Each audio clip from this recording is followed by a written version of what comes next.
Hello everyone, and welcome to our second lecture on stimulants. So last time we were talking mostly about cocaine. This time we will talk more about amphetamines and compounds related to amphetamines like ephedrine and methamphetamines. So last time we were talking about stimulants. We defined a stimulant as a drug or substance that increases the overall excitability of the nervous system. So it makes action potentials more likely, makes synaptic transmission easier. And so we'll be talking about amphetamines today, and this is just another type of stimulant, although as we'll see, they affect the individual in a different way, both at the neural level. The behavioral effects are largely the same. The difference is primarily neural, but certainly in how commonly the substance is used by individuals, whether it's for a therapeutic reason or for recreational use, that differs significantly from cocaine in many cases. Also, how our society has approached amphetamines and methamphetamines over the years. And as I mentioned last time, there's often sort of a cyclical trade-off between cocaine and stimulants like amphetamines, that as one becomes more popular or less legal, that the other one becomes um, popular or legal in response to it. So today we're going to look at amphetamines, and I'm going to combine this with methamphetamines and things like ephedrine. So we'll learn about their history. Their history is shorter for the most part. Ephedrine is a naturally occurring substance, but is not nearly as commonly abused as cocaine is. But most amphetamines and methamphetamines are synthetic. So why are amphetamines used? As with many of our drugs, they were used for particular purposes, even therapeutic purposes, before they became drugs of abuse. But of course, drugs of abuse, in many cases, have risks, and amphetamines certainly qualify in that category. So amphetamines have significant downsides, and we'll talk about those as well. First, though, I want to talk about last week's discussion questions. In the interest of time, I moved them from our session on cocaine to this one. So one of the discussion questions was about pharmaceuticals and intellectual property. So last time we were talking about drug regulation, and of course, regulations aren't just about illegal drugs and how we penalize people who distribute or use them. There are also laws that deal with legal drugs. Um, and again, not just how they can be distributed, but also laws governing their development. So intellectual property laws, things like patents, are designed to protect the inventor or the developer um, economically. So you can't just steal someone else's idea and then claim it as your own or make a profit of it without the express permission of the developer. So the question is, and this came up in discussion, how long should a patent last? Obviously, if it doesn't last any time at all, if there's no such thing as a patent for a drug, then that doesn't give a company much incentive to develop them. And of course, we need drugs of many forms. We want drug development to be part of our scientific institution. It affects people's health, it affects people's psychological health. So drugs are important, um, but on the other side, if we give a developer perpetual intellectual property rights, uh, there's no opportunity for competition. You can't generate generic drugs. So the question is, how long should a patent last? And so it's an issue of balancing costs. Um, do we want drugs to be developed? So we need to give companies an incentive to develop them. At the same time, we don't want to allow a company to have an eternal monopoly on the drug. Um, it stifles development and stifles marketing of generic drugs, and what that does is that keeps costs high. And so here we get into an ethical issue: is if somebody can't afford their medication, what are the ethical ramifications of that? So for and then this is an issue that comes up in all sorts of domains. at what point does an economic issue become an ethical one? So if the cost is prohibitive for saving someone's life, I mean, how much money is a person's life worth? How much money should be charged to this person for keeping themselves alive? How much should the government be involved in regulating the market so that people aren't dying for lack of access to a reasonably priced prescription drug? And this is an ongoing debate. This is a very big issue in our healthcare these days. The second question actually spawned a lot of interest. How far should we go with drug screening? And here I limited the question to welfare recipients. And of course, the status of welfare and welfare reform is a big issue in our political arena, regardless of this drug screening issue. But drug screening is an interesting facet of this topic. And so one comparison that was made a fair amount was the relationship, the commonality between being on welfare and being employed. Many employers require drug screening to make sure that they're not liable for the behavior of their employees, also to ensure the effectiveness of their employees, and to make sure that their employees are abiding by laws. So should welfare recipients be subject to the same sort of drug screening? Many people thought yes, some people thought no. So the question is, the government is giving monetary resources, paying the recipients.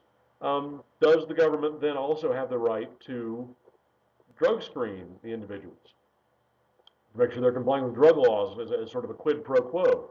In exchange for getting the money, you have to abide by federal drug laws. And so again, this relationship to employment was made several times. The person is getting money.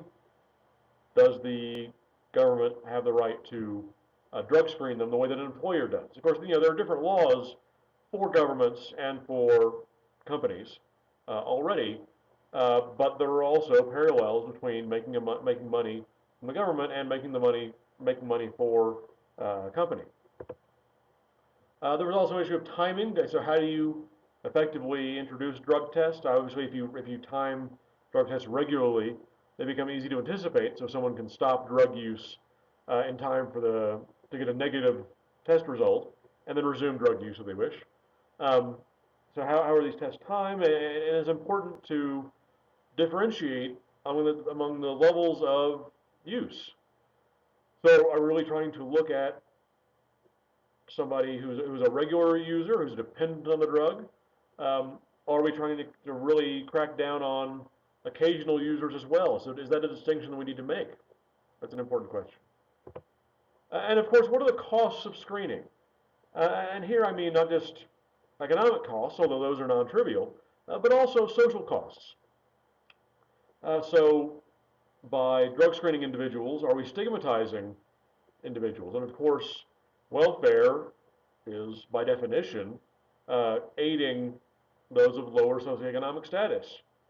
And again, we get sort of the same issue as the older moral model of drug use. Are we creating the anticipation, the idea that poor individuals are more susceptible to drug use because they're somehow weaker-willed or something to that effect? So there's a possible moral stigma that we need to be aware of, and how do we approach the issue of drug screening when doing so may stigmatize a group of individuals, perhaps unfairly? The cost of screening, of course, is also economic.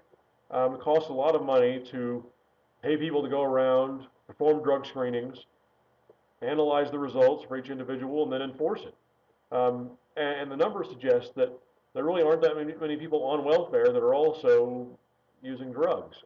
So is it worth that much money, the amount of money that's being spent, to catch the handful of individuals that are abusing the system?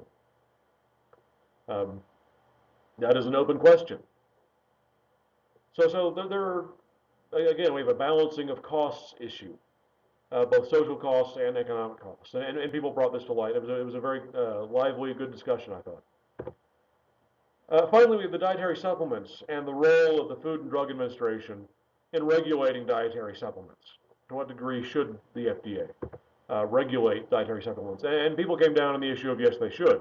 Um, so the question is, are these different from drugs?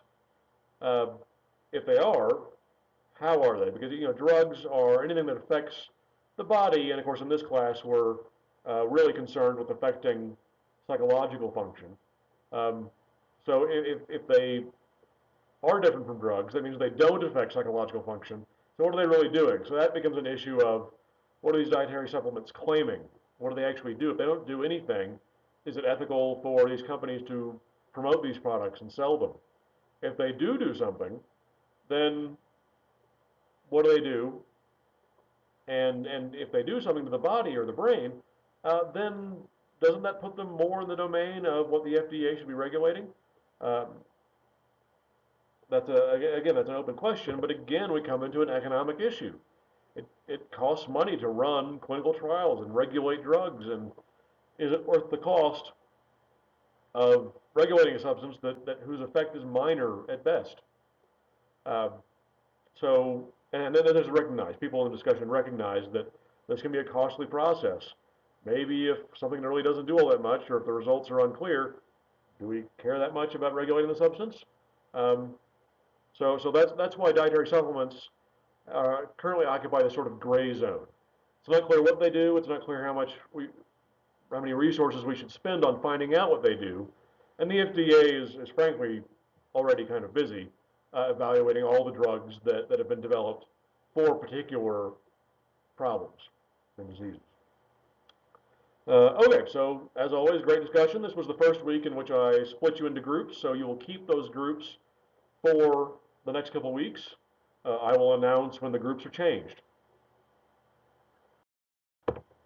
Okay, moving on to amphetamines. So amphetamines, for the most part, are not naturally occurring. They're synthesized. There is a plant called, in Chinese, ma huang, from the genus ephedra. And so that's the scientific classification of the plant. And of course, from ephedra, we get the active ingredient, which is ephedrine. Historically, in Chinese traditional medicine, this was used for respiratory disorders, so things like bronchitis and asthma. And we'll understand why that is later when we look at the effects. Um, it is a sympathomimetic. What does that mean? It means it mimics, that's the mimetic part, it imitates endogenous stimulators of the sympathetic nervous system. So in this case, it's norepinephrine, which we talked about last time in our unit on cocaine. So norepinephrine stimulates the sympathetic nervous system, gets the body ready for action. So what does it do? It does things like increase heart rate. It also opens up the airways, so it gets you ready to run or to fight, to engage in something physically strenuous. So for that, you're going to need more oxygen, and so it opens up the lungs. And so that's why the ancient Chinese discovered that this ephedrine, in the form of ephedra, the plant, had an effect on respiration. Now, when we come to amphetamine, it was first actually synthesized in the late 1800s, but the person who synthesized it didn't really know what he had. It wasn't until the 1920s that it was synthesized again, and then its stimulant properties were discovered. And so it was used in World War II as a stimulant. As we'll see, the effects are very similar to cocaine, and in this case, the most important one was alertness. It increased the alertness of the individual, the soldier, and also decreased, prolonged the onset of fatigue. It also has an effect on mood, and it's been written by some individuals that were in the army at the time that amphetamines were actually used more for their effect on mood than for their effect on wakefulness, especially when soldiers were placed in stressful situations like combat, that they would use amphetamines as much for their psychological effects as for their effects on alertness and their effects on physical fatigue. Of course, after the amphetamines, we have the onset of the rise of methamphetamines, which are also synthetic, and these became popular in the 60s. uh, as did amphetamines. So I'll use chemically they're different. We'll go over the chemical differences, but they have a lot of commonality. There's a lot of overlap in terms of what they do, their effects, and how they're used. Most of the statements I'll make here cover both amphetamines and methamphetamines. Uh, in the 1960s, amphetamines were available because of World War II, because their stimulant properties had been discovered, and also methamphetamines were developed for use in hospitals for their effects on respiration. These eventually became popular among IV drug users in the drug scene of the 1960s. And use was on the rise until regulations were tightened in 1965. And this is something that we talked about last week in our unit on drug regulation, that we had a number of regulations in the early 1900s that were really about cocaine and opioids, so these natural products. We just started synthesizing artificial drugs, and now there's a sort of gap, and now we have these new synthetic drugs that we don't have any laws for. And so in the 60s, the government recognized that new drugs were starting to come on the market, new drugs were starting to be abused, and so they needed new laws to regulate those new drugs. And so methamphetamines and amphetamines were caught up in this regulation of the mid-60s. And it's thought that this is what led to the rise of cocaine in the 70s and 80s. Cocaine was very popular in the 70s and 80s, and it's thought that perhaps, if not for that regulation, that it would have been amphetamines and methamphetamines that were the popular substances. That by increasing this regulation, increasing the perception that these drugs were dangerous, not to say that they don't have dangers, increasing this perception of danger, what led people to think of cocaine as somehow less harmful. It was a natural product. And so cocaine became popular again. Now, of course, this idea of a natural product is a common type of logical fallacy. Natural products aren't inherently safer than synthesized ones. And in fact, we can synthesize products that occur in nature, and they're exactly the same chemically. They have the exact same effects. It doesn't matter where a substance comes from. What matters is what effect the substance has. So this idea that, oh, it's a natural product, it must be better for me, doesn't really hold any weight scientifically. And of course, this comes into a variety of domains in our life, everything from drug use to where our food comes from. So sure, pesticides can be harmful, for example, but they also keep away pests. And there are plenty of naturally occurring agents that are harmful, and plenty of synthetic ones that aren't. So again, this is a perception from the early 70s that got started because of regulations in the mid 60s.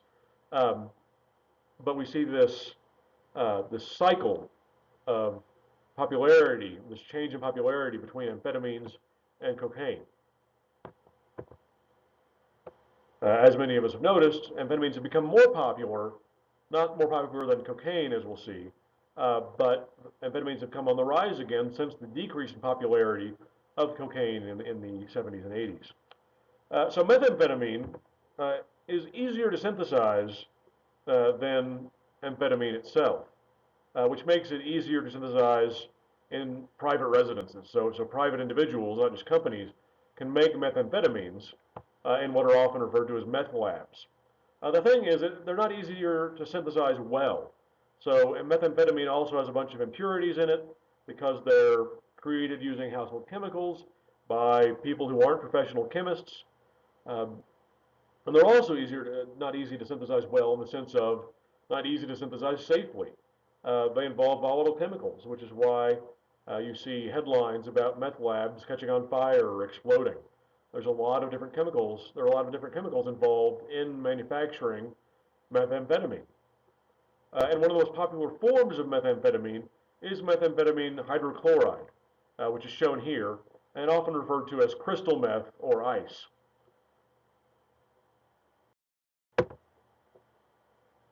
So let's compare the chemical structure of amphetamines to some of the endogenous neurotransmitters of the body. So we have norepinephrine, which is involved in a variety of functions. the sympathetic nervous system, to be sure, also general alertness. And we also have dopamine, which is a neurotransmitter that we'll see come up over and over again, involved in reward processing, involved in motor function. And we see that chemically these are fairly similar compounds. In fact, if you look at the 6-carbon ring, they're identical for the entire left portion of the molecule. It's really only on the right portion that things change a little bit with the addition of an oxygen and a hydrogen. So these are very similar compounds in the body, and in fact they're derived from the same set of reactions within the body. So we have structural similarity both between the neurotransmitters and also between the neurotransmitters and some of these drugs. So we see here on the right amphetamine, which looks very similar. It has this 6-carbon ring. It also has carbons and a nitrogen on the right side of this diagram. So amphetamine has an extra carbon group on the end. And then methamphetamine is very similar to amphetamine. In fact, the only difference is the addition of a methyl group, that is a carbon with 3 hydrogens, where in amphetamine there's just a hydrogen atom. So a very simple but common substitution. That's why it's called methamphetamine, for that extra methyl group. But again, we see a similarity between the neurotransmitters and amphetamine and methamphetamine. This is also true for ephedrine. I'm not going to go through every chemical structure for all these compounds. But we can see the structural similarity in here. Cocaine doesn't look like other neurotransmitters really, so it's a little harder to understand why it has the effects that it does. It's a little more intuitive for the amphetamines. So how do amphetamines work? Last time we talked about cocaine and saw that cocaine was a reuptake inhibitor for multiple neurotransmitters.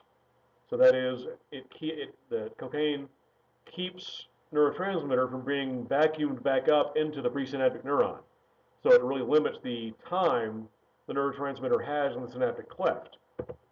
Amphetamines have a similar effect to that of cocaine, but they act in a different way. Their mechanism of action is different. So what they do is they stimulate the release of more neurotransmitter. So it's not that they're preventing neurotransmitter from being taken back up, it's they're releasing more of it in the first place. Also, there are enzymes in the synaptic cleft that break down neurotransmitter. And another thing that amphetamines do is they inhibit that breakdown.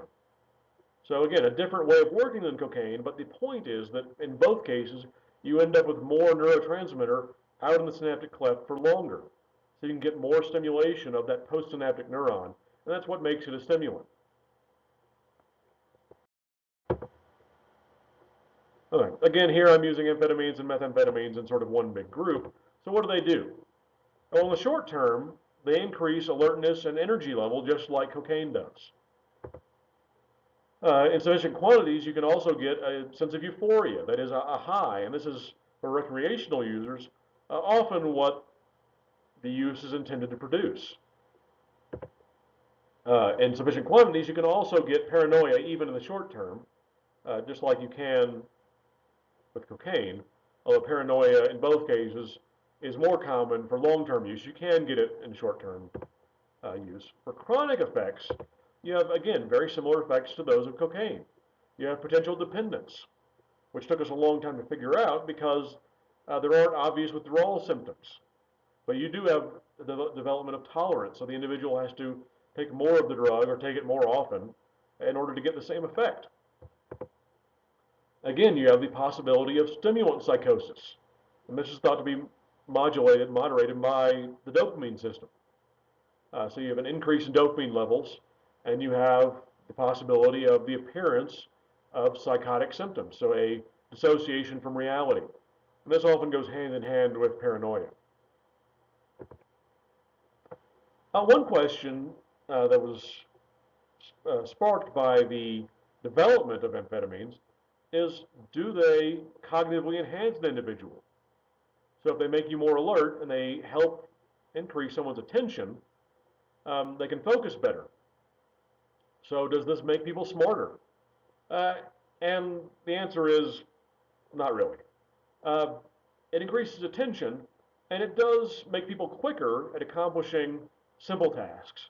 But it doesn't increase their reasoning skills, doesn't increase their access to information through memory. So complex tasks, so this diagram here shows us the difference between the effects of dosages of methamphetamine on simple tasks versus complex ones. So higher and higher doses of methamphetamine make you quicker at simple tasks, but they also make you less accurate at complex ones. So are these cognitive enhancers? Not really. But this will lead into one of our discussion questions for this week.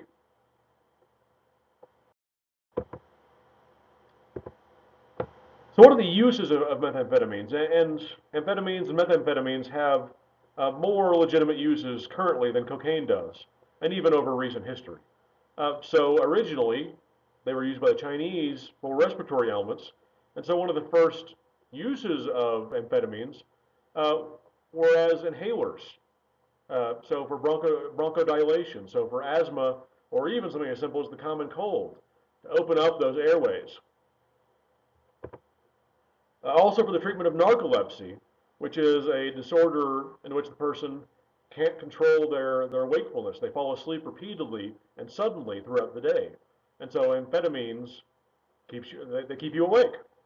Uh, and so they were used to control narcolepsy. Also, they act as appetite suppressants, much like cocaine does. So you get weight loss. You also have, of course, more motor activity. So they have sort of a dual mechanism of action. They suppress appetite, but they also increase energy level and how much the person moves around. They also have these stimulant properties, so they counteract some effects of depression. They're not really commonly used to treat depression anymore, but for a while they were used to treat depression because they treat some of the symptoms. Uh, Individuals with depression often have low energy levels.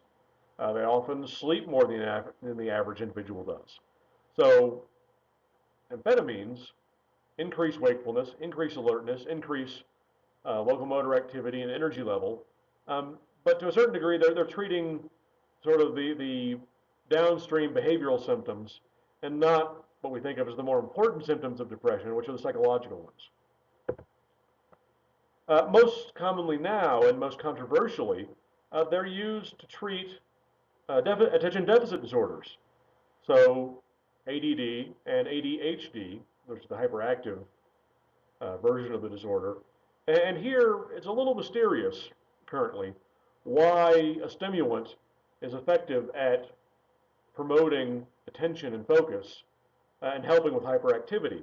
Seems like a stimulant ought to make those problems worse, ought to make the person more distractible. So we don't really know how this works exactly, but it does. Um, and the question, of course, is there are questions about how many diagnoses are currently made for ADD and ADHD, whether these are actual psychological disorders, or whether these are just individuals that are somewhere on a spectrum in terms of their use of attention. And to what degree should we medicate these individuals? They seem to help with scholastic performance. They're also, for that same reason, possible drugs of abuse, or misuse at least, for individuals that are otherwise healthy. They've been used historically as sort of aids in studying. People will take amphetamines to study. Again, not in the sense of cognitive enhancement relative to a normal level of performance, but they promote wakefulness. You can study for longer. You have more energy level. They don't actually make you smarter, but they can help with wakefulness and alertness. Okay, so how are amphetamines used, and what are the current laws regarding amphetamines? So as with cocaine, there are multiple routes of administration. They can be snorted, insufflated. They can be smoked and inhaled, especially with crystal meth. They can be used intravenously. Um, and all these, of course, don't affect what the drug looks like in terms of its structure, but they do affect the time course. Amphetamines are also commonly ingested, of course, orally, and that has the slowest time course of effect, whereas smoking or using it intravenously has a very quick onset of effect. Now, the public perception Of course, for a long time, methamphetamines especially weren't really on the public's radar. It's only in fairly recent times, the last 20 years, the public's been aware of methamphetamine use as a drug use problem. Um, and there are a variety of campaigns designed to discourage amphetamine, and particularly methamphetamine use. For example, ads that show before and after pictures, and ads that talk about meth mouth, which is um, the loss of oral hygiene. So you have tooth loss and gum disease. Uh, and the fact is, a lot of these effects are exaggerated. And as with the campaigns about crack babies in the 80s and 90s, it's hard to tease out whether these symptoms are really caused by drug use itself or caused by the socioeconomic status that surrounds drug users. Not to say that none of these symptoms are the result of drug use, but in many cases they are exaggerated. And of course, a lot of these symptoms occur after dependence has begun, and not everyone becomes dependent on these substances. One other thing is that uh, if you ask the average person, they're probably far more aware of anti-methamphetamine campaigns than cocaine campaigns. Uh, and the fact is that cocaine is still far more popular than amphetamines or methamphetamines go as far as drugs of abuse. And that may surprise many of you, given, again, the uh, amount of campaigning we see about methamphetamine use. Uh, so, and again, this speaks to a question we had about the media a few weeks ago, about how beholden the media are to accuracy, and to what degree is any decrease in drug abuse justifiable? Do the ends justify the means? When there are credibility issues, and we've already gone over this territory, but this is another example of how the media affects public perception and how it affects our perception of which drugs are popular, what their effects are. So that though amphetamines and methamphetamines, like cocaine, are regulated as Schedule II substances. So they have some medical applications, as we just talked about. Amphetamines tend to have more medical applications. Methamphetamines aren't used nearly as much medically as amphetamines are, but they're both Schedule II because they do have a relatively high potential for abuse. One interesting thing, though, is that the actual precursors of methamphetamines are regulated as well. So if you've found in the recent years that you don't have access to certain things like cough suppressants or cold medications, it's usually because they contain the ingredient pseudoephedrine, which is one of the easiest chemicals to turn into methamphetamine. So you can still get them over the counter, that is without a prescription, but you have to often provide ID, and there are limits on how much you can get at once. Obviously, if you have someone looking to cheaply turn uh, pseudoephedrine into methamphetamine, they're going to want to produce vast quantities of it to make it economically feasible. Whereas someone who has a cold probably just wants one box. So there are limits on how much you can purchase at one time, and they track the identities of people buying quantities of pseudoephedrine for those reasons. Okay, so that'll do it for our unit on stimulants. Next time we will start looking at depressants and inhalants. So we'll look at the history of depressants and inhalants and how the synthetic ones were developed. We'll look at how they work. And there are many commonalities between the mechanisms of actions for depressants. And as always, we'll talk about what they are used for, both medically and recreationally, and what the risks are, especially the risks of long-term use. And I will see you next week.